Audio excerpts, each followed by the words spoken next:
This is episode 2 of the You're So Cool podcast.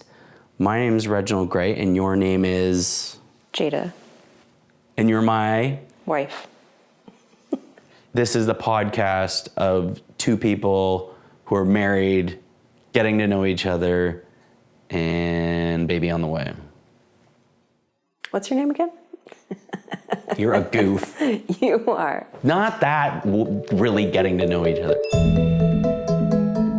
And this episode is going to be fun, and all the episodes to follow, because, you know, the last one was kind of just setting things up, going through our story, but now we're just like kind of like chatting, so we can just like chat. There's no like agenda. Well, there is one thing we got to talk about, but besides that, there's no real agenda. So like, anything you want to lead off with? Not that I could think of, no. All right. I've been kind of distant today. Yeah? I was mowing. Do you want, how many, damn it, I should check my phone. How many thousand steps? Last week. It's like 30,000 Last week was 35,000 to mow the lawn and do all the trimmings, etc. But I feel like today would have been a little shorter because I kept it brief. Probably about 30,000 steps. And I'm not tired. But baby, let's get to brass tacks. Vests. We went to a super secret event on Friday. Can't say anything more than that. Nope. Were you going to say something more? No. Because you can't. No. Okay, there's a secret event that we go to sometimes on Friday night. It's not an orgy, although there was one gentleman who made me feel like it might be. We've said too much. We've said too much. But there was something went down, and it was the topic of great debate. You know what I'm talking about. So please, do you want to tell the story? I don't even know. The guy was wearing a vest. He put on another vest, and you just could not handle the double vest situation. Okay, and it was it was cold out, right? And he was doing something outside. Yeah, and he put on his winter vest. And he came in, and then he was wearing this yellow kind winter of vest. khaki vest. And I looked over and I was like, you know, it'd be really funny. Oh no, I think it just said like, whoa, vest change. and then I think I thought, I may not have said it, but it was like, it'd be funny if he had a vest under his vest. Yes. And it turns out he did. He took off the other vest to show the thinner vest. He was always wearing the thinner vest. I think it's like I think that's a fashion choice. And then he went outside doing things with other people, and he put on the winter vest because it was chilly out. And then he came back inside to where it was nice and toasty, and he took off the winter vest, and you just couldn't handle it. You talk about this like it's nothing, but have you ever seen somebody wearing a double vest before? Have you ever in your 31 years? I might have. I don't know. I didn't really. I mean, it's not impossible to think that somebody wears a thin vest. They go outside, they're like, ooh, it's chilly. Then they put on thick vest. Then they come back inside where it's nice and warm, and then they're like, oh, it's too much. And I'm also curious, like, I would have felt a little better about it if he kept the vest, the shirt, and then put a jacket over it. Then you're like, okay, what's wrong with sleeves? Are sleeves not cool? I don't think this guy follows what's cool and what isn't cool. That's fair. Before we move on from that event, let's just take a moment to talk about, I beat you at Scrabble. Turns out tutors is a word, like Tooters.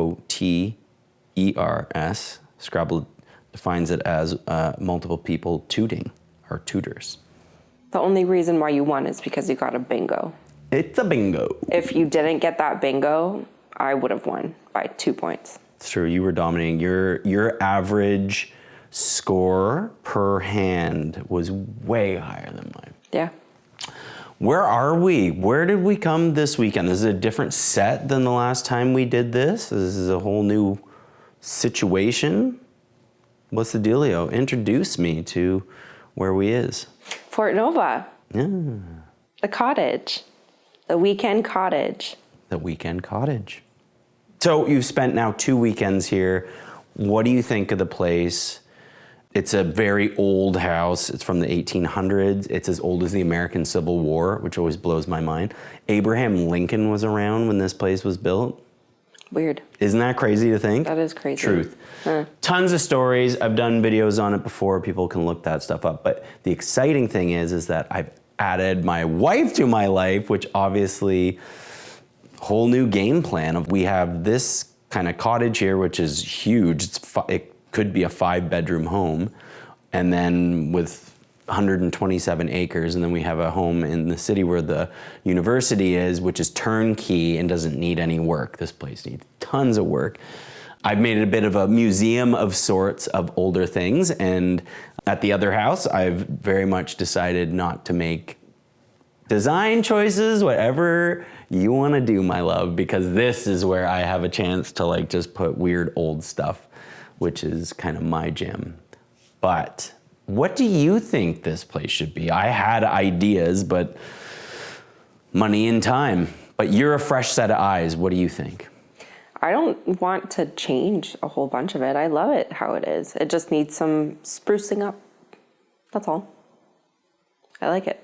What do you see doing with it, though? Like, we can only be here on weekends. It's going to be magical, in my opinion, when we get to bring our daughter here. When she's born and when she's old enough, she can come here and just play outside and be in the country, which will be so lovely.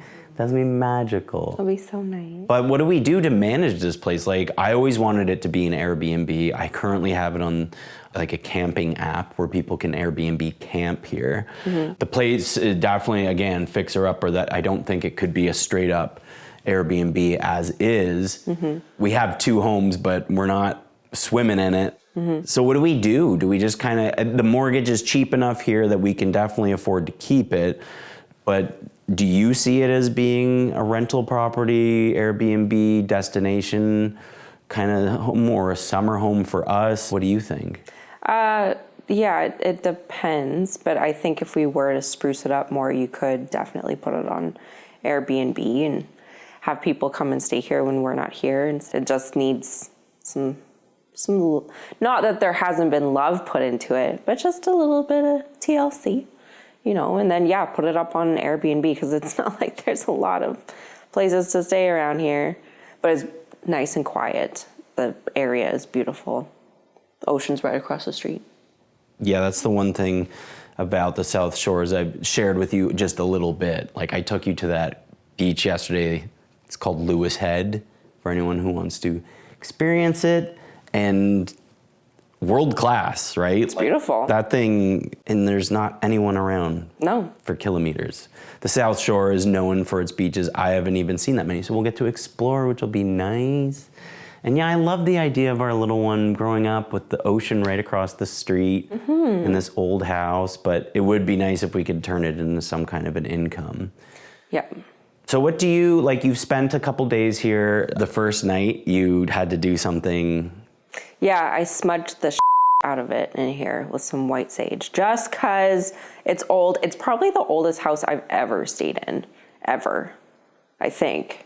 Like, I can't think of anything that's maybe been older. I already am nervous about supernatural things. So I was like, well, I found a smudge stick when I was unpacking some of my stuff. I was like, perfect. This is what I'll use that for Nova. So I went around the whole house and smudged it all because I was a little bit nervous. But then that first night, I woke up in the middle of the night thinking that I would maybe be scared waking up in the middle of the night. But I woke up with the complete opposite where I was like, this is super nice. Good vibes here. Yeah, it's really nice. So that's good. So there's just like, you know, you don't have to deal with any creepy ghosts. So yeah, there's only some TLC sprucing up that we gotta do. Well, you smudged everything except for one space. Yeah, but I put the smudge stick right outside of it because I wasn't opening that up. It's like Pandora's box. Or wait, you have opened that? No, yeah, that's the attic. And going into the attic, which was built in the 1940s, there's a little cubby from the original 1800s build. That's where the kids played. Fun. This little tiny cubby in there that's covered. Unfortunately, the squirrels and mice got to them, but there's 1800s newspapers used almost as wallpaper kind of thing, which is kind of spooky and trippy. So, that stuff, I don't blame you for finding a little spooky. But yeah, so you left the sage thing outside of that. But yeah, there is also under the stairs, there's a hidden like little room. I mean, it's like an under the stairs thing. So it's like a kind of a triangle of sorts. Oh, so it doesn't go down. No, it doesn't go into the basement. Oh, I thought it The went basement down. is completely unfinished dirt. Yeah, that you can't get to from Only the from the house. outside, yeah. But that is drywalled over the under the stairs. And I've been told that the great-grandfather, there's a bunch of toys from the 1930s in there. The original owners told me that, but I'm like, why would you Leave them not in take there. everything out, and why even board it up? It's just a cavity in the house. There's no entrance to the basement. There's no, it would be just a nice place maybe even to put firewood, but kind of weird. Yeah, it is So weird. should we everybody wants me to open it up online. What do you think? Would you? I don't know. It's one of those things that I'm like, what if you open it and then that's where the ghosts have been? But what if there's like some super cool toys in there that you can like sell online, Like a lot of people restore those super old like metal kids' toys and stuff like that. I don't know. If I open it and there's a Ouija board, Oh, yeah. No, we gotta... moving out. Yeah. Don't know what to do. But I'm pretty sure if there was anything in there that we'd get some sort of vibe from it. But I guess that's kind of the vibe we are getting, isn't it?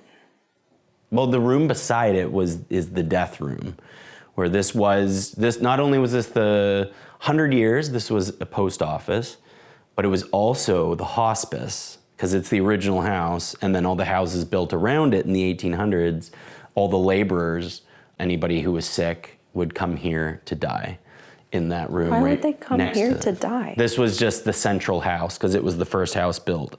So it was like the hospital, because there was no hospital. So they would come here and die in that room. They used to have a gurney in there, like a kind of hospital, 1800s hospital bed.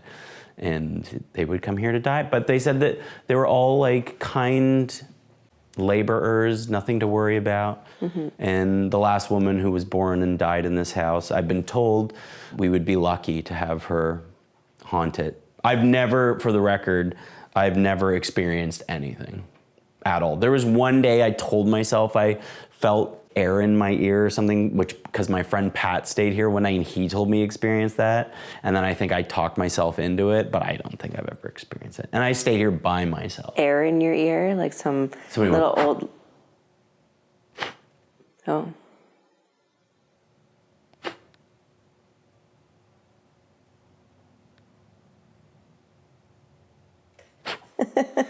Talk to me about, I think you and I have similar paranormal fears, but I've seen a lot more horror movies. You don't watch horror movies. No. But you fear the unknown, like ghosts, demons, demonic possession. All of it.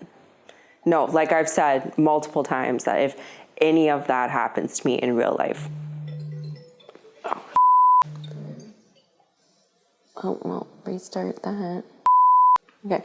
Yeah, if any... Wait. Oh.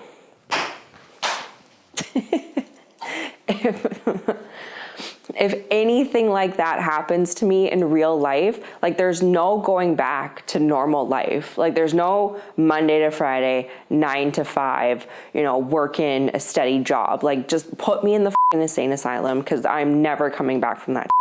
I'm not.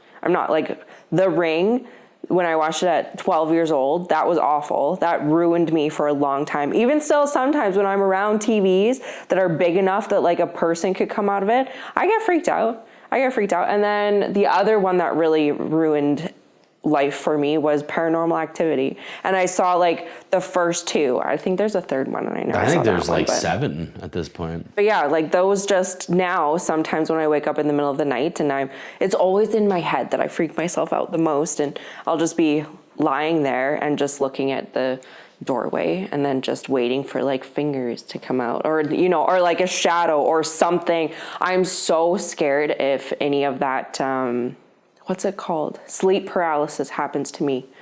I hope that doesn't, I never want to experience that. That sounds absolutely awful. Yeah, that is, you and I are very similar, but I think I've gotten better over the last 5 years, like living here. I think I've just kind of faced a lot of those fears, because Paranormal Activity messed me up for literal Awful.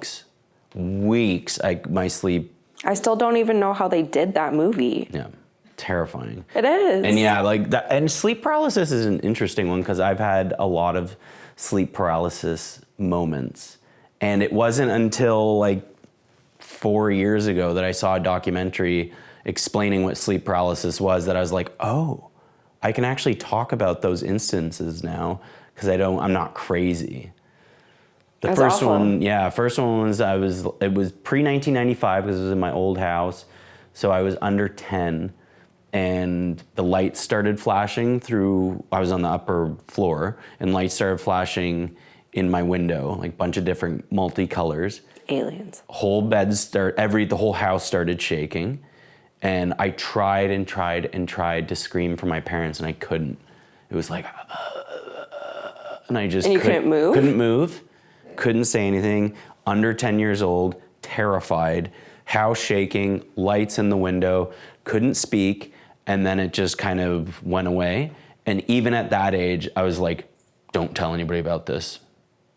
That was insane. Why not? Why wouldn't you have told somebody? I thought I was crazy. I don't know. I thought it was aliens. I thought I was crazy. And I didn't want to tell people that. I didn't want people to judge me. I was scared. So I never said anything. And then years go by. I had sleep paralysis maybe like 4 or 5 more times. The worst one I remember being on my house on Madison Avenue in Toronto. And I remember laying in bed, and I remember being like, I'm frozen and I cannot move. I cannot speak. And then I felt something holding my feet, pulling me out of bed.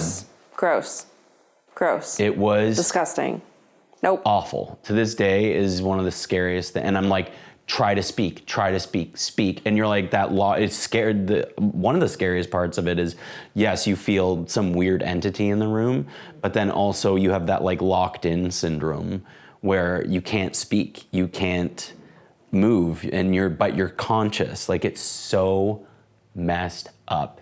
No. Anyways, I snapped out of it, but it wasn't until maybe like 5 years ago I saw a documentary to know what this stuff even is. And when I watched that doc on sleep paralysis, I was like, okay, I'm not crazy. I can talk about that time.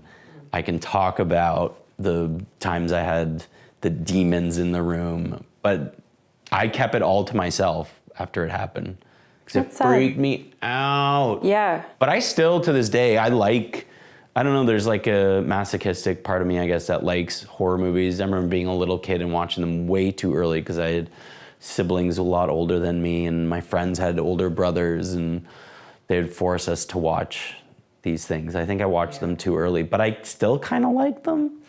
But if you don't, we don't have to watch. No. Like, even my sister just told me about, because her and her boyfriend watch a lot of horror movies still, and I don't know what they watch, but she was telling me about it, how like it's some older, based in a couple hundred years ago or something like that, and it's this thing that they see outside, and every time they look at it, it like moves, and like it's like some tall, dark figure, whatever. And then like that's all she told me. She didn't tell me very much more. But then for the next, and even still, it's been over a month since she's told me about that. And for a long time, it was like anytime that I would get up in the middle of the night, or I'd, right before bed, going to take out my contacts and leaving the bathroom and walk into my room, I am just waiting for something to be in the corner. I'm just waiting for it to happen. And I hate that. I am the problem. I know that. It's me. It's my brain is just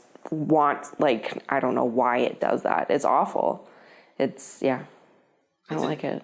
Yeah, it's an interesting nature-nurture thing, because your sister would have been raised the exact same as you. I know.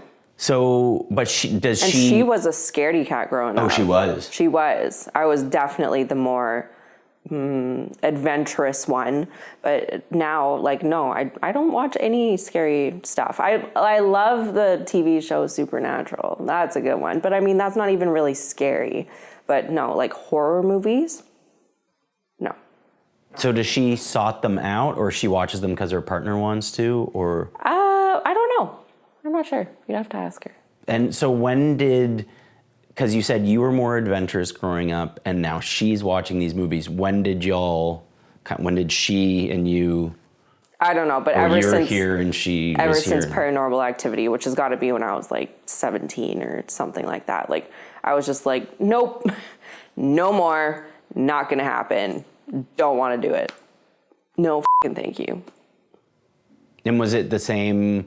I know I was so afraid of the basement. I remember when I was really young, being terrified of the basement. Did you have similar fears of that kind of unknown? Because especially at that age, I didn't know what I was afraid of. Yeah, always been kind of a little afraid of the dark, for sure. But then when I was a teenager, like a young teen, like 12, 13, me and my friends made Ouija boards. And we did them in the basement of my house that I grew up in. And then Maddie, she'll even say, my sister, she'll say that basement was haunted because of the Ouija boards that we did. And there's a little bit right before we moved out of that house that I moved my room from the upstairs floor to the basement. And I remember waking up in the middle of the night and leaving the like bedside lamp on because I'm like, it feels kind of creepy down here. And I would just sleep with the light on because it was, a little icky feeling. Ugh. I still have that here. When I slept here by myself, it took years because I had my trailer, like 1970s travel trailer out in the front yard. So for years I'd stay in there, and my excuse, which was also true, was like it felt more like home, which is also true because I lived in it for 4 or 5 years. So I'd stay out there even though I owned a 4-bedroom house, which was kind of funny. And then in the last maybe 2 years, I did start staying in the house, but I only slept upstairs, I think, twice. Like every other time I'd sleep on the couch. I got comfortable with the main floor, but like going up there, I would only do it when I had like campers camping on the property because I felt like there was someone here that I could go up there and stay up there. Plus I know they use the bathroom maybe in the middle of the night. So yeah, maybe 2, 3, 4 times I've slept up there alone, but I still get like, it's so stupid because I feel like I've gotten so much better, but then when that lizard brain takes over and just starts running with this stupid nonsense that's not grounded in reality whatsoever, it just freezes me and I'm like, nope, can't go up there, something weird. But then I've also tried to like bring in parts of my, like if I did see a ghost, a spirit, if I was confronted with something, I bet it wouldn't be that bad. Because I know I have seen a UFO and I was like, I'm afraid of aliens. And then they're like, but you've never seen a UFO. But I have seen a UFO. And they're like, well, how was it? It wasn't scary at all. It was really cool. So it's that kind of thing where maybe if I did see a ghost, that's what I'm now trying to work through, those kind of fears, is thinking of them like that. Well, I've heard of a lot of people having ghost experiences, and they weren't bad. They maybe weren't good, but they were just like neutral. Like they're just like, yeah, this weird thing happened and it was a ghost, but it wasn't like evil. Whereas I think that most of the movies try to make it all out to be evil and demonic or whatever. But yeah, I still would rather just, like I know that stuff exists. I believe that it does, but I'm okay with never encountering it, at this point in my life with a ghost that I do not know, like maybe if it was like a relative or something that's passed coming to visit me, I think I'd be open to that. But if I've never met you before, I don't need to know that you're around. No, thank you. Yeah. No. Fair enough. Yeah. I don't want it. It's a spooky place. It's pitch black out here at night.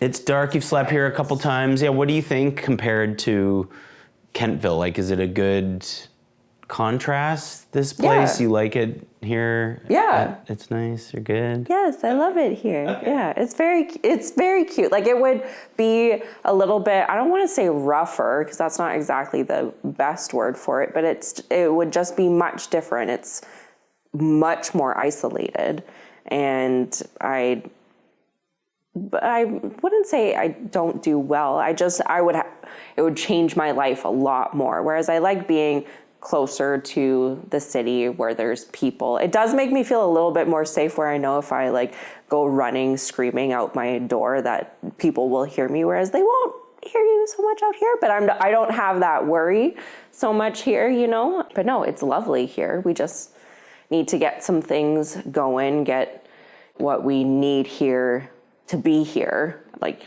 different tools for cooking, and it'll be comfortable. It's still comfortable now, but it'll be more comfortable. And once the weather's nicer, and because it's just been rainy like the whole time that we've been here for the last 2 weekends in a row.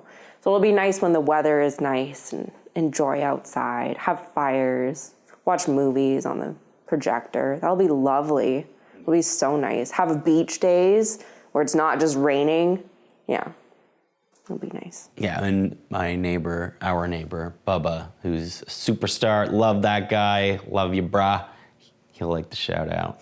He puts on concerts right across the street, so even this 3 weeks from now, when we come back, there will be a concert going on. We can hang out on the front That'll be lovely. Front lawn and listen. It'll be really sweet. Mm-hmm. That's nice. I've been dreaming of you, not knowing you, of sharing this with someone. So this is really special, baby. Thank you. Mm-hmm. And we've got lots of projects to do. We just got to figure out what we're going to do. And I mean, we've got a baby on the way too. So maybe none of them will be this year.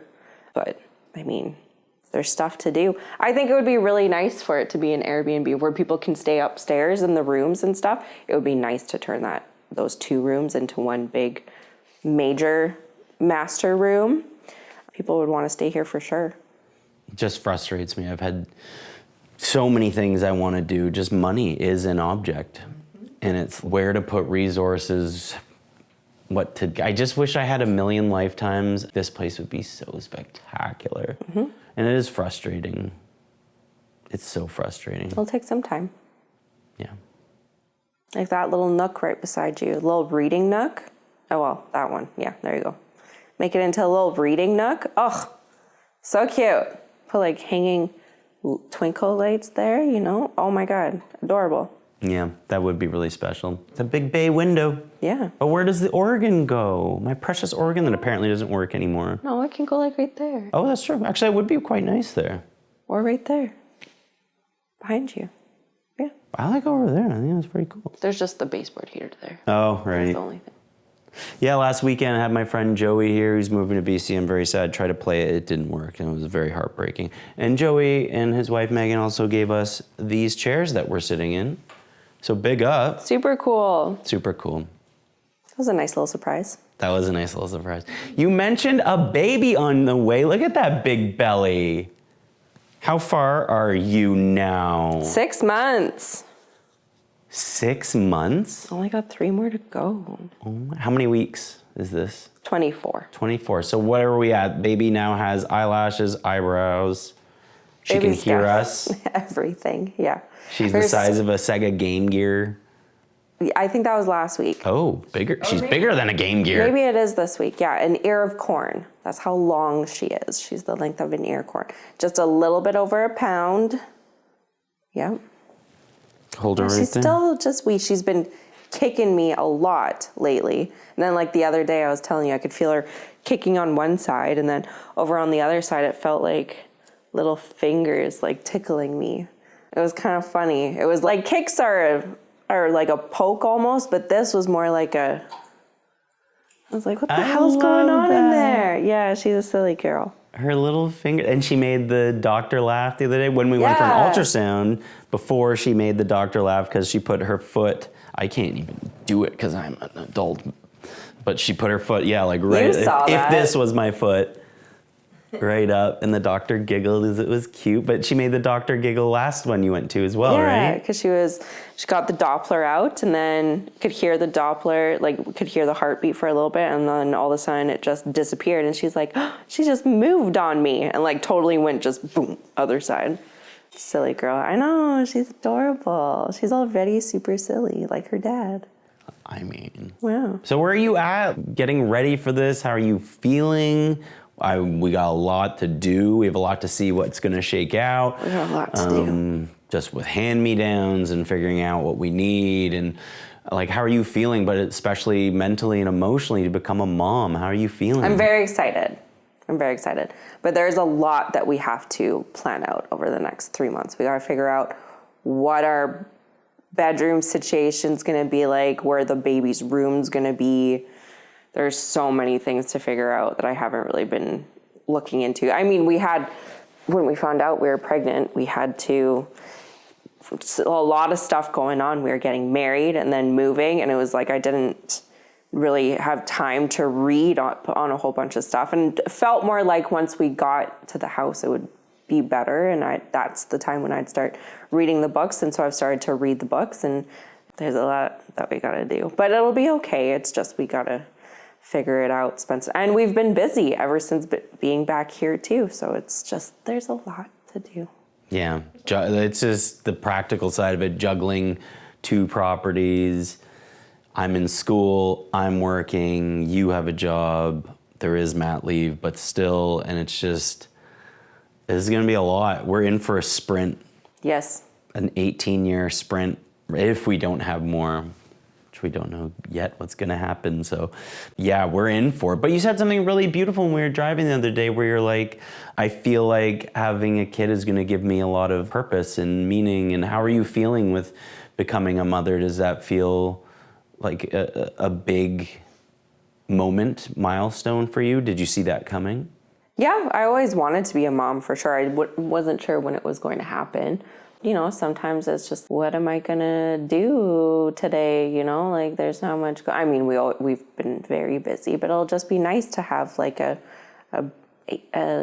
project to work on of something that I love that I have to take care of. And yeah, it'll be really exciting to do all that. But there's lots of stuff we have to do in the meantime over the next 3 months to figure it all out and get the house ready. I've been watching lots of videos online of just preparing for labor and the first, few weeks after baby's here and stuff like that. So that's at least making me feel a little bit better too, but I'll feel better once we have the house more or less sorted.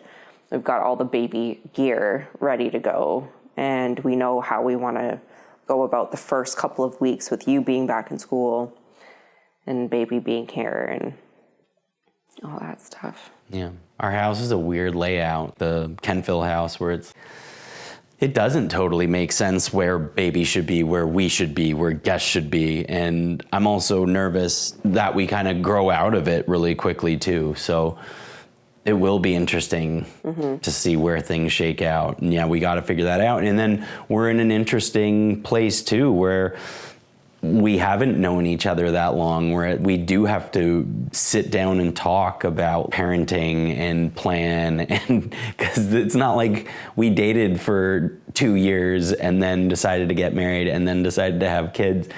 It was all a surprise and thrust upon us, and now we're like figuring out each other while at the same time figuring out baby while figuring out, like, there's a lot going on. Yeah. But I still like you, so I love you. What the rude. We'll figure it out. But yeah, we just have to lay it out, make sure we've got a plan. I'd rather have a plan than just wing it, and make sure we're both on obviously we're on the same team, but knowing that we're both on the same team and having a plan that we know we're going to follow, and I think it'll just feel good. Because yeah, it's a big deal. There's a whole little one going to be depending on the both of us. And that's cool, is to know that we're in like this pod ready to friggin' do it together, both committed. And I have had thoughts over the last since knowing we're married and I know that I want to be with you and then naturally raising this child together. And it's just, man, the idea of having this happening with someone that you're not sure about would be really difficult. I'm glad to be in this situation with you where like we're just both very committed and knowing that we're going to do it together. But the fun part of our story is that we're new at the same time. So it's like, how is that going to work? But it will come out in the wash. We just need to sit down and talk. We got 3 months to figure out the early stuff and then figuring out development and parenting and all that stuff. And the thing I'm worried about with me is taking psychology and wanting to become a psychologist. And the further I get down the road in my schooling, it's like how much of it is helpful to the situation of raising a child and then how much of it is detrimental.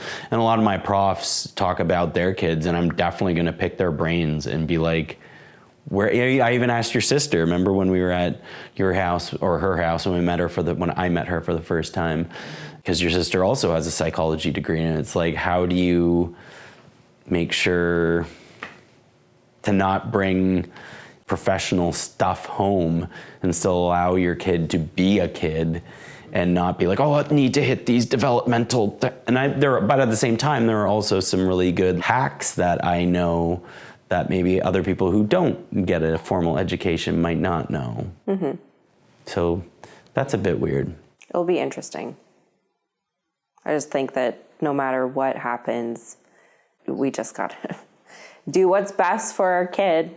That's all. And I think just being a parent is the more important thing, that you don't just turn your kid into a client. It'll be the best kind of client that you have. But yeah, just still, it's important to be a parent first and then bring your knowledge in after. But yeah, just not everything works out perfectly by the book for most people. So yeah, I don't know. At least if she is my client, I don't have to give her the, tell me about your mother. Because I know her mother. Mm-hmm. It is a you. Yeah. We will do our absolute best. Mm-hmm. And no matter how well we do, there's going to be something that she's got beef with. Mm-hmm. And we're my dad was the psychologist while I was growing up. So he'd freaking professor me all the time growing up. Right? I am cognizant of that, even prior to that comment, and I want to make a point for that not to be a thing. But yes, absolutely, I could do my very best not to do that, and she could still be like, you're psychoanalyzing me, and fair enough. She will, I think we all go through it where there is a level of trying to find your identity and breaking away from your parents where you will find beef with them and anything. Well, use Meet the Parents, for example, and then the second movie, Meet the Fockers, with the crazy Fockers. They were all of the lovey-dovey, hippie type ones, and Gaylord still had a problem with them because they were too much. They revealed too much information. They shared too much. No matter what you do, we're all imperfect creatures. There will be something, but the most important thing is that we just always put her first and we do what's best for her. That's not what the books say or what your latest lesson has taught you. Obviously, take all of those things as tools you can use, but the most important thing is watching her and how she does with it. And if she's being successful or maybe just doing well and is happy in life, that's the most important. So. You do realize that Meet the Fockers isn't a documentary, right? I do. It's a movie, and it's an example. Like that moment where, I got nipples, Greg. Can you milk me? You do know that Robert De Niro is not asking Ben Stiller to... You mean he's not in the CIA? He don't talk Thai? He don't talk Thai. Jack talk Thai. Jack talk Thai well. Oh my God. I love that part. That part's underrated. We watched that together on one of our dates and it was so fun. That movie. Our last date. Before we were breaking up for the last time. Oh, that movie's so good. So good. Yeah, it'll be a very exciting project to do together. Yeah, and to learn each other while doing it. And she's going to teach us so much about ourselves too, and our relationship, absolutely. But yeah, it's important that we do it together and that we're a team going in on it, and that she sees how much she is loved, but how much we love each other too. That will be important. So what's your plan right now for what's next? Like, your mother's gonna come, right, for the delivery, hopefully. Sister's gonna come right after. My mom's gonna come probably around my birthday in November. So it's just tough that we're on a bit of an island. You're from Alberta, I'm from Ontario. We live in Nova Scotia. We have great community with a lot of awesome people, but at the end of the day, like, we are, what an interesting experiment, isn't it? Yeah, we've got lots to figure out. Yeah. And you'll be busy with school, and then obviously I'll be being mom for, I mean, it's just, my body will be needed for a lot of it. But yeah, it'll be interesting to figure out the best way to do it, because we're both gonna be tired. Yeah. And we don't, like, yes, there's great community that we have around us for sure, but support system, we'll have to kind of figure out how to go about all that, and, like, you know, find just extra people that we can lean on if we really need to. And I'm leaning into it. I heard that creatine's good for sleep deprivation, so I'm getting on creatine, and I'm just going to grip it and rip it. Because, yeah, somehow I'm going to take Psych 2 and Latin while raising a newborn and working a full-time job. Yeah. This is going to be crazy. And I hopefully won't go crazy being in that house all by myself for most of the day and not having lots of things to do otherwise. But I mean, yeah, so it'll just, it's things like that to figure out, like, what are the extra things I can do for the first little bit. Like, I'm not really supposed to be super active, but, like, how can I make sure that when I can be that, being active and the different things I can do. And at least it will be fall, so it'll still be somewhat nice outside, so we can go for walks and stuff like that. And then there's still the dog and the cat that we gotta think about too. So let's talk through some of that. So I'm still going to work, still going to school. Your cabin fever stuck inside, and it's, say, I mean, maybe not December because it's kind of getting cold, but like mid-November, what do we do? Like, is it the kind of thing where you give me baby and go take some time to yourself, or is it you and I going for a stroll, or is it, what do you think? I don't know. What kind of thing, like, if it's for you right now when you're feeling cabin fever, what are some things that help for you? I need to leave the house, and not just leave the house and walk around the neighborhood, like, go somewhere else. So I think that'll be something to figure out, is where can I take baby where we can walk around, because it's not like there's malls around. I mean, there is the mall in New Minas, but there's 5 stores in it, I think, that are open. The rest of it are what closed. Mall? Oh, yeah, got it. Yeah. Where the, like, abandoned Zellers and the, yes. I almost said LCBO. Wow. My Ontario showing. NSLC. NSLC. The largest NSLC I've ever seen in my entire life. But I mean, like, when it is cold, you can go there, walk around a whole bunch of times, but I feel like that's going to get old really fast. But yeah, just getting out of the house to go and look at different things, have a change of scenery. I need that. Like, even right now, I'm feeling a little bit of cabin fever because I work from home, and then I'm at home for the rest of the day, and it's been nice coming out here, but then even when, you know, because it's been kind of crappy weather and we don't have a whole bunch of stuff to do for projects here just yet, I'm like, well, what do? I'm just like sitting here.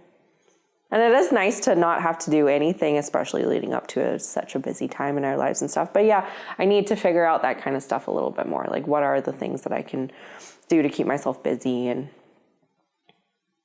not go crazy? It's going to be really tough. And then, like, my bandwidth, I could cut back on school, but then that means we're not hopefully moving to Alberta in 8-9 years whenever I finish my degree here at Acadia. So it's like, there are a lot of moving parts, and figuring out those moving parts is really difficult. And we're going to kind of just have to see what happens. I have to get into cooking and painting. Maybe that'll help a little bit. Cooking will, painting, for sure. gardening. Yeah, like what are the low-cost things to do around the house? It ain't easy. No. Drawing your own, having your own comic book. I think you'd be really good at that. I'm not artistic like that.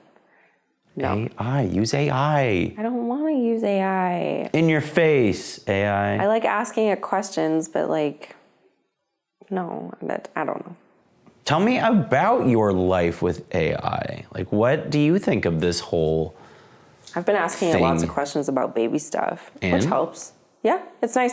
It's nice to just like, before researching things online, you'd Google keywords and then have to do a whole bunch of research. But now you can just ask it to do the research for you. And that's really nice. Like I've been trying to figure out what's the best option for buying a couch for us. And like I've been asking it different things to give me, what are the top 5 brands out there and blah, blah, blah. And it's been really helpful. It's nice. I've been using it for work too, to like give me charts of comparisons of, this product over this one and stuff. Or even just asking for like nicer ways or more professional ways to send an email out. It's been really neat. Yeah, it's been super cool. And do you trust it? Do you have to check its work or do you? If I'm asking it to do a comparison, I always check the work. And because people are going to ask me about it, so I can't just be like, so here's a comparison, because then they'll ask me and I'll be like, I don't know, didn't you read it? I have to read it and then I have to verify it all and everything too. So, but it's just nice for it to do most of the legwork of making it look nice, and then I just have to make sure that it's correct. So where do you see this leading to? I kind of wish we could I was very hesitant with the whole AI thing, and then I found application for it. So the best thing for me is when I would take my psychology classes, we would get the lecture slides, and then I would take the lecture slides, upload them into the ChatGPT, and then I would have it make me quizzes. And then every single day, instead of just reading or making notes, I have it quiz me, which apparently is the best way to learn, is to be tested early and often on material. And I found that so handy, and all of a sudden I'm like, maybe I do kind of like AI. But I also kind of feel like I wish we could just lock it how it is right now. I don't want to go any further. I'm like, this is cool. It's like an adolescent, and it's not very scary, and because it's going to become godlike in some way. Can you imagine what our child's going to be dealing with when she's 25? Yeah, I don't know. I don't know what it'll be like though. Like you're always going to have to double check things, right? Like how can you trust that it is being accurate unless you double, triple check things? Like even, you put in formulas in Excel and to create spreadsheets that tally totals for you. You still have to verify that it's pulling things correctly and that your formulas haven't changed and stuff. So there's always going to be some human aspect, I think, to double check the computer's work. I don't know. And then that's the whole point, is that like if you don't start doing that, then Skynet goes live. And then the robots come and kill us. Right? Like we've seen it in other dimensions. And those other documentaries like Terminator. Yes, exactly. So I don't know. It's hard to see where it's going to go for like being more than this. I understand it will happen, but what does that even mean? I don't know. It'll be weird. Yeah, right now it's just a text type thing, but I don't know. It will become the next stage, I suppose, is like a human interface where it's just a person and you just talk to it and it does. I don't know. This is gonna, or it's like a mind. Yeah, like you're gonna draw ideas and it will have a mind that you can look into, almost like our dreams. I don't know. It's gonna get into. But I still think that there will be, like, even the times that I have asked that too, I'm like that one example when I gave it a drawing of our living room and I'm like, show me the best way to utilize the space with a couch and a rug and side table and stuff like that. And it drew something for me, but it had the couch up against the window and it didn't take into account the rest of the space. And I'm like, no, try again. And it's like, that's all I can do. I don't know. Like there will still be parts where it's not a human. It can't think like a human. Maybe if you gave it a 3D rendering of the whole space, then it would be more helpful to figure that kind of stuff out. But there's still going to be parts where I think it's just not smart enough because it doesn't have eyes, doesn't have feelings to be able to know like what's the best way to use this space. Like you could, like that's a subjective kind of a thing too, right? Like what kind of resources is it using to lay out the space? Is it using like resources from websites that are like for interior designers, or is it using it from like, you know, feng shui and stuff like that? Like, I don't know. Is it smart enough to think about those things, or does it just take a square and it says, just plots random on there and it's like, there you go. There's an example. How's that? I don't know. Like I don't know. It's not smart enough yet. To know feng shui. To know feng shui. That's a martial art, right? No, I think it's I think that's how you say it. I don't know if I'm saying it properly. You're correct. But I believe. the energy movement of a space. Like with your bed shouldn't be facing a door, but it also shouldn't be, I can't remember what it is now. It should be that against the door, because you need to go through the door. Obviously. And then it also something about like, it should never be like at a diagonal in a corner. Oh, right? Exactly. Like that's what I mean. Who's the weirdo who It does just that? feels wrong to have that or whatever, right? And yeah, so you should be able to still kind of like see out the door, but you don't want to have the door right at your feet and everything. So yeah, it's interesting. I wonder if there's anyone out there who is a diagonal corner bed. That's just... Yeah, I've seen it. You have? Yeah, I've seen it for sure. Those people should be institutionalized. Absolutely. So just to backtrack for a second, I got a bit of beef. I'm sure this exists somewhere online, but I've never sought it out. They were doing a screening of Terminator 1 last year, I suppose, because it was the 40th anniversary, because it came out in 1984, great year. And the anniversary was 2024, also my 40th birthday. Anyways, I went to see the Terminator screening at a single screen cinema, one of my favorite things in the world. And afterwards, they were like, we're gonna show this interview with James Cameron, the person who wrote Terminator, directed Terminator, happens to be from Toronto, big up. And Isn't that the Titanic guy too? yeah, he's also the Titanic guy. Yeah, okay. So he made Terminator, and they were doing this thing with him, and I was like, great. All I want them to do is ask him, did you predict the future? Is the Terminator the future? Like, we have now created AI, and you could argue that Terminator is just an extrapolation of that. So we've kind of started the process of, like you said, Skynet. So movie, amazing, single screen, loved it, so beautiful. And then the interview comes on next, and there's just a bunch of small talk and like industry questions, whatever. And then finally the interviewer says, yeah, so AI is now around. You kind of created, that's what Terminator is about. Like and he's like started to answer. He's like, yeah, well, so and then she just goes, oh, what are your like top five movies you would rent? And he's like, doesn't even matter. And they never went back to it. And I was like,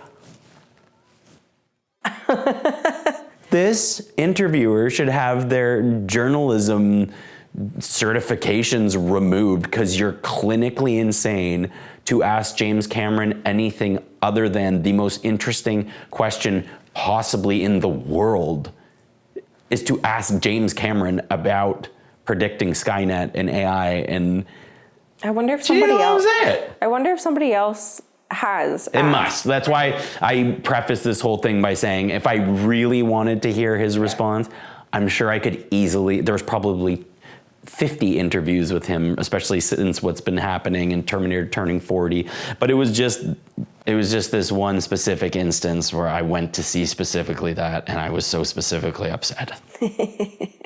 That bothered me. Yeah, that is frustrating. Are we heading toward Terminator? I don't know. I think if anything, it'll be more like iRobot, where first it'll be like robots that clean your house and robots that cook you food. And then it'll be robots that start doing more and more and more. And then eventually it'll be like that, those robots that start taking over. Robots that you Yep. Yep. Well, I mean, there's even like there's virtual reality that already have that, right? So Have that. Robots that you not robots that you but like sexual VR. Oh my God. Which I don't really understand how that works. But yeah, I think that it exists for sure. I'm sure that would have been one of, like, you know, they create virtual reality where you can like walk around a room and then the next thing they do is sex. Isn't that funny that humans are like that? We have Absolutely. this primal instinct to replicate. And the first thing we do with anything is like build sex into it. It's like, okay, so we make a 3D room, okay, and now we put a way to Absolutely.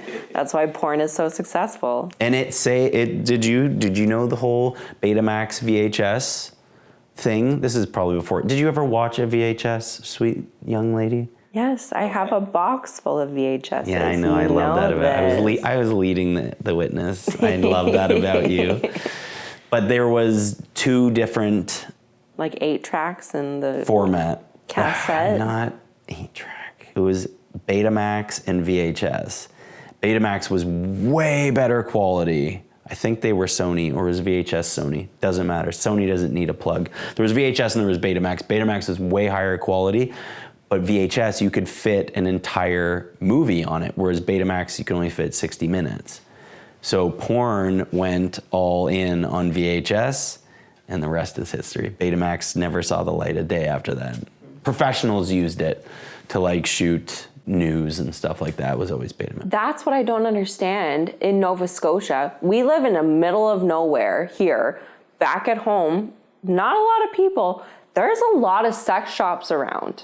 There are actually, now that you mention it. There's a lot of sex shops around. I don't think people have figured out that you can get that shit online for free. I know. Why do people want to submit? They're masochistic. They just want to submit themselves to shame, public shame. They go in there just to look like fools. And then, you can just get your, shame-free glass dildo online. Where's the pizza place that's got a XXX video store right behind it? Isn't that here? There's one in Kentville for sure. Remember that Vanilla Plus? Yes. I don't know. In this day and age, it doesn't seem like a good business plan. They're not up with the times quite yet. The Glass Dildo Times? Is that that sounds like a weird newspaper. The internet times, that's fair. That's fair. Hey, we just watched something that was really interesting. That O.J. Simpson on Netflix. I loved how I'm like 5 years late or like arguably 30 years late to the whole OJ debate. But we just watched this thing and I found it really interesting. All the OJ stuff aside, I didn't realize it was such like a cultural thing in 1994. How I knew it was cultural on the level, remember I told you once how it was like the advent of reality TV and the start of like 24-hour news broadcasts, because before that the Ted Turner had started CNN, but it was like, who the hell wants to watch the news all day? And then OJ commits this crime allegedly because he was found guilty in the civil, but not the... He did it. Yeah, he did it for sure. But it was interesting watching this documentary because you really saw how there, at least in that case, in the civil law. Wait, which one is it that's monetary? Civil's monetary, right? Yeah. So what do you call the other one? Criminal. Criminal. In the criminal case, it was interesting, like you could see how there was doubt. Well, because that's all they have to prove is that there was reasonable doubt, because if it's beyond reasonable doubt, then you can find them guilty. But if there's anything that makes it where you cannot believe beyond a reasonable doubt, then you can't. That's the thing with criminal cases. And I remember in How to Make a Murderer, it was the same thing, was that they had all of this evidence that they were showing had been tampered with, had been planted, but then they still found him to be guilty beyond a reasonable doubt, which was the opposite of OJ, and that was the whole thing with why How to Make a Murderer was so fantastic and one of the first kind of true crime things out on Netflix. It was like, there should have been reasonable doubt. There was enough things that they had shown throughout the trial to prove that there should be reasonable doubt, but they still found him guilty. So it's very interesting. And that's I think the thing with the OJ case is that there was nothing about what had happened to Nicole Brown. There was nothing about what had happened to.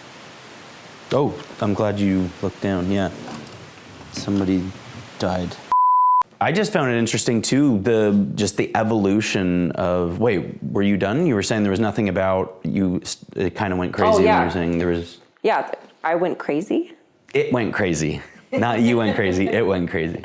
It was nothing about the victims and what had happened to them, and that all of the evidence that was there and back at OJ's house and there was no other suspect. With that alone, it should have proven that OJ must have done something beyond a reasonable doubt. Like the evidence, there was so much evidence.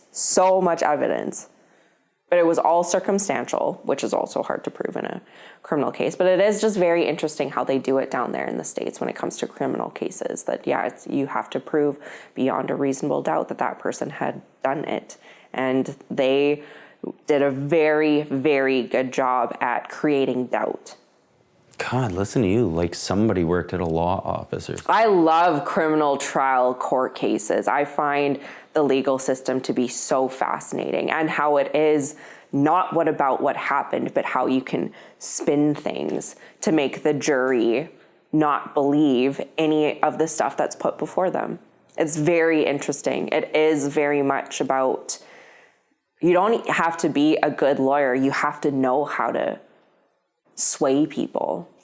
It's interesting. It's very interesting. And just watching it too, for me, was interesting too, just how media has evolved. It was the only show in town. Like, remember they said it, even the slow speed chase interrupted the NBA finals. Like, it was drama that... They put it up on the Jumbotron at the NBA finals. Exactly. And how many million people tuned in, but you got, which is easy now to imagine because now we could just watch it on our phone. But back then you had to watch it on cable television.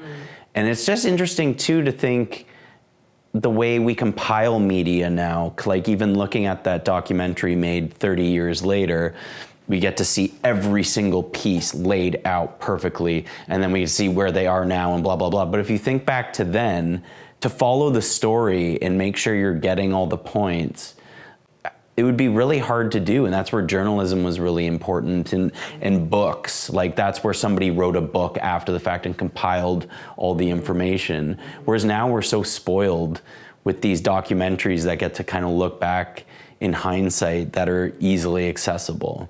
That kind of interested me about the whole thing too. And it was like fascinating how it was the only show in town. People were glued. Whereas now we're just like bombarded with these kind of true crime documentaries. But that's why it's so popular and why so many people love true crime, because you get all of it. You just consume all of that information. And then why people think, me included, that I could solve a murder. But isn't it so funny that to kind of bring it all together, this is a great conversation, is like, you're afraid of horror movies, you won't watch horror movies, but you'll watch true crime. So, and I think I've said this to you before, true crime is interesting. One, there's no paranormal usually with it. The paranormal is what freaks me out. When it comes to true crime, I find legal system stuff to be very fascinating. I miss my old law firm job. I really miss that. I found it so neat. But then the other piece with true crime is like and going to school for psychology and stuff like that too, it's interesting to watch videos about people who are so messed up, like serial killers, and like, it is fascinating that humans can do such awful things to other people. And then there's the other piece of like, how can I keep myself safe so that I never become a serial killer victim, right? So like I've told you before, if I'm home alone and somebody knocks on my door, I'm not opening it unless I know or am expecting someone or anything like that. I'm not opening it. I don't care if they know that I'm home. And if they hang out there for longer than they should, the cops are being called. Like, there is no way that I will allow myself to become a victim No way. I've watched enough true crime that I know to never do that. And then like there's like, I even watched actually a TikTok earlier today about some woman in Calgary who broad daylight, middle of the day on a weekend, was walking through a parking lot and some guy was following another couple who got into their car really fast and locked their doors, and he was being all weird and coming up to the window. And then Buddy started following this woman in the parking lot, and she went into a store and then had the store people like come and help her. And like people are just super creepy now. And there's a lot of mental health issues, but like you just gotta be careful. And then I've watched a video about, you know, the most common places that women get abducted and stuff. So like now I'll never go in a parking garage all by myself. It's not gonna happen. Not gonna happen. And then I think but then sometimes, you know, you gotta like calm it down a little bit, but it's just, I don't want to be human trafficked either. Like, you know, yeah. Can you imagine that? I have these fears, but you probably don't. I don't have these fears. And especially when first of all, I'm so happy to hear that you take precautions because you are my pregnant wife. So please don't be human trafficked. Yeah, I'm scared that they're going to want me even more because I have a human in me, right? Yeah. Isn't that awful? I don't know if that makes me more up on the list or less. I don't know. Like I think my sisters even said it that like cannibals don't want tattooed people. So that's good for us. Cannibals won't come for us because they think the ink taints our meat. I was worried. Every time I go out, I got my cannibal spray. So now I know I can just leave it at home. Exactly. Like anti-cannibal spray. It's not a spray that I put out for cannibals to come out. Good thing you clarified that. Yeah. I'm very glad to hear that you don't want to be human trafficked because you're my wife, pregnant wife. Great to hear that cannibals aren't going to want to eat you, show off the ink. That's great. I also am that walking contradiction, which I've always thought is funny. Like, I am so terrified of demonic possession in horror movies, but you could tell me there's an actual murderer loose in the tent, and I'm like, okay, well, and I can watch true crime, and it's not a big deal. So I hear you on that front. There was one other thing in there. Like living on the road for 5 years, I never had any fear, and I knew that it was like, I hate how the word and term has been kind of become a political thing, but like, it is a source of privilege of just like, I never had to worry about somebody wanting to have sex with my butthole with me not wanting them to. Like, it just, of course there are bigger men than me who could have sex with my butthole if they wanted to, forcefully, but the chances of that are extremely low to the point where I never had to think about it. Well, even like, you know, we've been taking Cody for lots of walks and stuff like that. And depending on the day, if you're working late or doing stuff around the house late, we've been taking her out for walks when it's dark outside. There are lights in our neighborhood, which is good too. But like normally, I'd be like, absolutely not. I can only go outside and walk around even my neighborhood where, you know, should be a safe area when it's light outside. Like, I can't do it in the dark. I'm a woman. So even with my German Shepherd, somebody's going to try and steal me and take me. So when you ask, like, do you want to go for a walk? At first I'm like, no, it's like pitch black outside. Not going to do that. That's my favorite. This is not a good idea. This is a large dog who thinks she's tiny. You're so beautiful, but you need to be very careful. Sweet pea, go on your bed. Go on, honey. You got back up. It's because I looked at her. Oh, is that it? Yeah. Go on your bed, sweet pea. Oh, geez. Oh, the tripod's gonna get the tail. Cody, on your bed. This is real scary. It's a house of cards. Cords are very taut.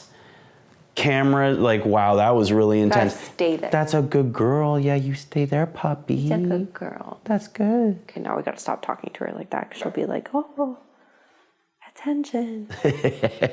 Yeah, I've always known that's a... You've always what? It would be, damn it. You know what I thought about when I was mowing the lawn? Was when we start teaching our beautiful little lady how to speak.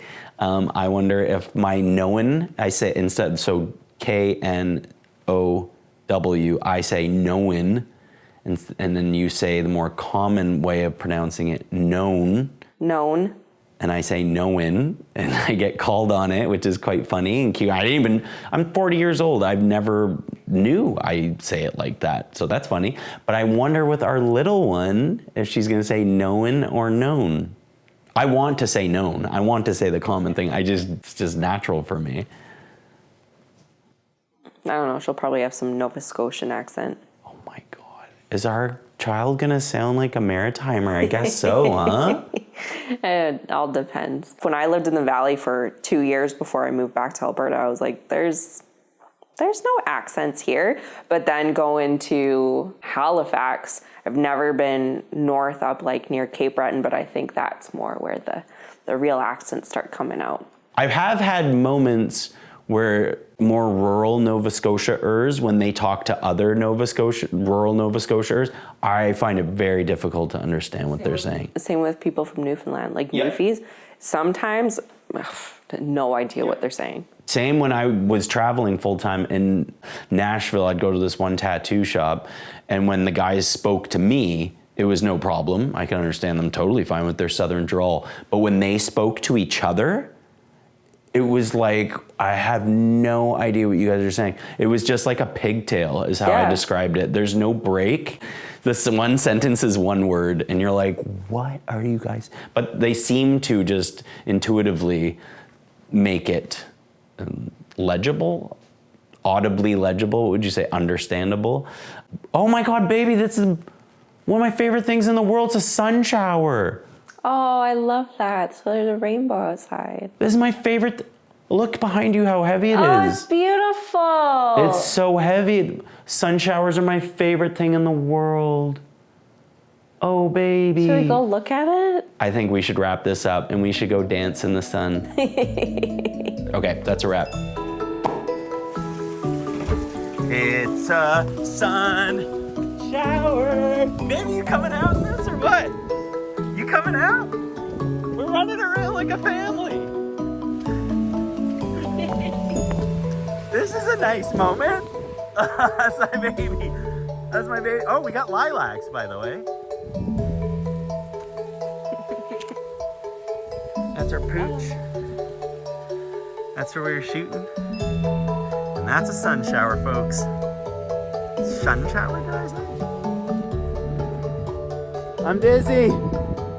Baby, help. I'm a tiz. Uh-oh. Look at this. Ah.